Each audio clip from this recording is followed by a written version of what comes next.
बिंदु के माता पिता बचपन में ही गुजर गए थे, पर मरने से पहले वे बिंदु का रिश्ता भमुआपुर के चौधरी हरिहर के बेटे बिरजू से कर गए थे। उस समय बिंदु 2 साल की थी और बिरजू 5 साल का।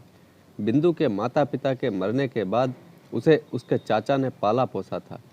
बिंदु के चाचा बहुत ही नेक दिल इंसान थे। उन्होंने बिंदु को शहर में रखकर पढ़ाया लिखाया था। यही वजह थी कि 17वें साल में कदम रख चुकी बिंदु 12वीं पास कर चुकी थी। बिरजू के घर से गौने के लिए कई प्रस्ताव आए, लेकिन बिंदु के चाचा ने उन्हें साफ मना कर दिया था कि वे गौना उसके बालिग होने के बाद ही करेंगे। उधर बिरजू भी जवान हो गया था। उसका गठीला बदन देखकर गांव की कई लड़कियां ठंडी आहें भरती थीं, पर बिरजू उन्हें घास तक नहीं डालता था। अरे, हम पर भले ही नजर ना डाल, पर शहर जाकर अपनी जोरू को तो ले आ।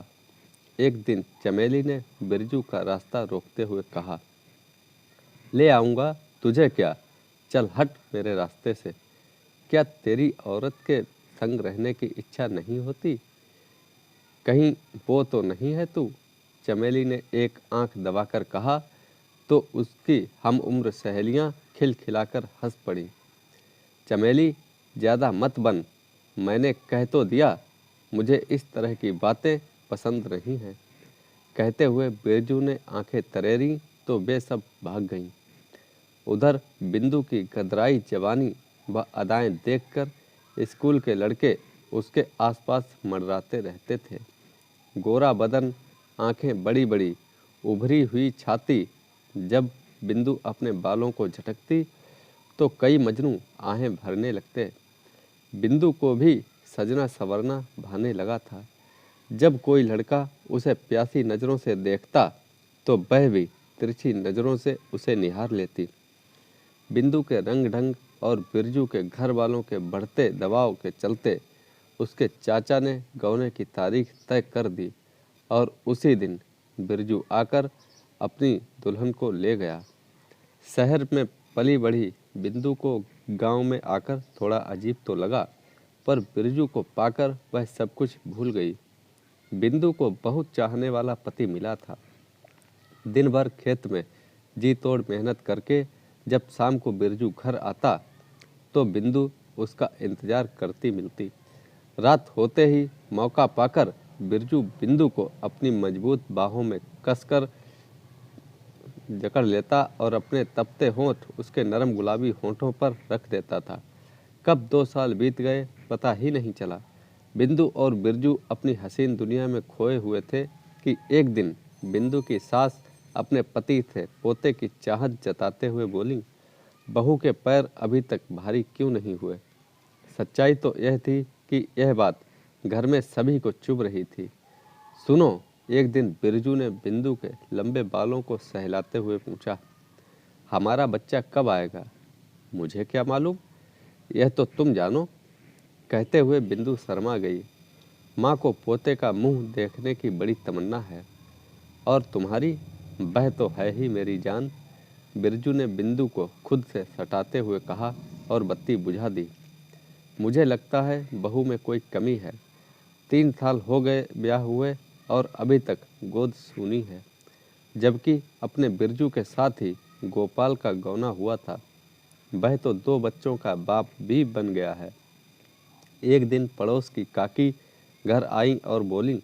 बिंदु के कानों तक जब ऐसी बातें पहुंचती तो वह दुखी हो जाती। वह भी यह सोचने पर मजबूर हो जाती कि आखिर हम पति पत्नी तो कोई बचाव भी नहीं करते, फिर क्या वजह है कि 3 साल होने पर भी मैं मां नहीं बन पाई। इस बार जब वह अपने मायके गई तो उसने लेडी डॉक्टर से अपनी जांच कराई तो पता चला कि उसकी बच्चेदानी की दोनों नलियां बंद हैं।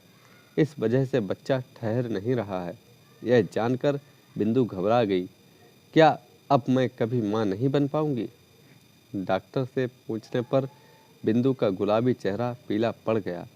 ऐसी बात नहीं है, आजकल विज्ञान ने बहुत तरक्की कर ली है, तुम जैसी औरतें भी मां बन सकती हैं।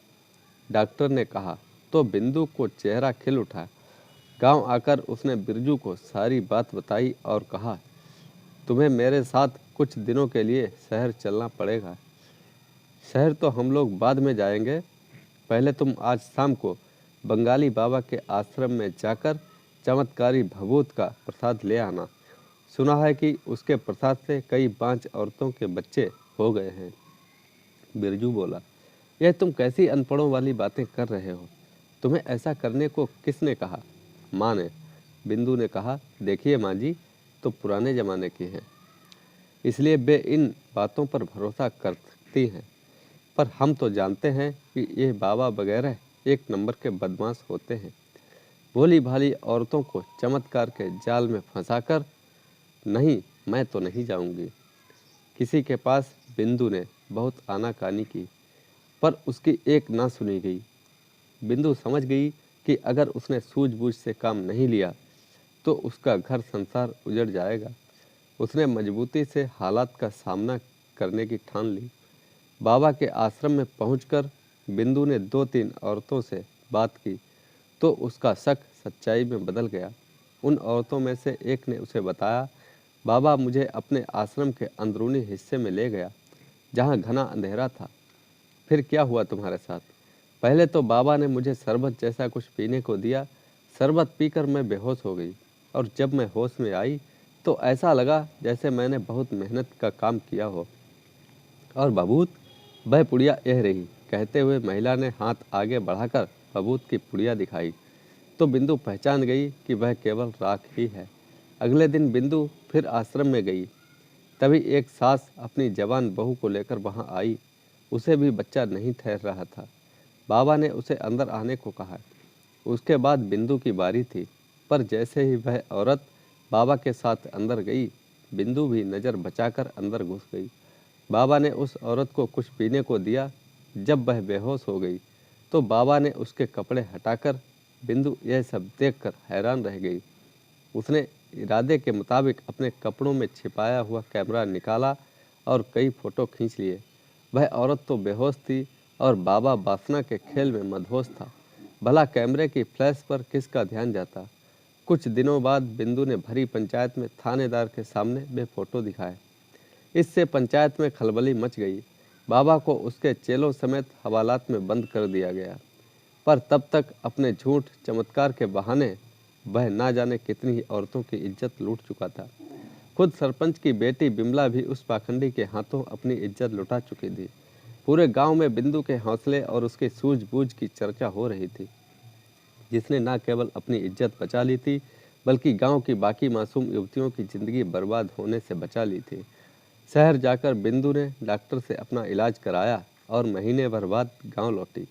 तीसरे महीने जब वह उल्टी करने के लिए गुसल खाने की तरफ बढ़ी तो बिरजू की माँ व पूरे घर वालों का चेहरा खुशी से खिल उठा। तो दोस्तों, कैसी लगी ये कहानी? लाइक करें, कमेंट में हमें बताएं और चैनल को सब्सक्राइब करना ना भूलें। धन्यवाद।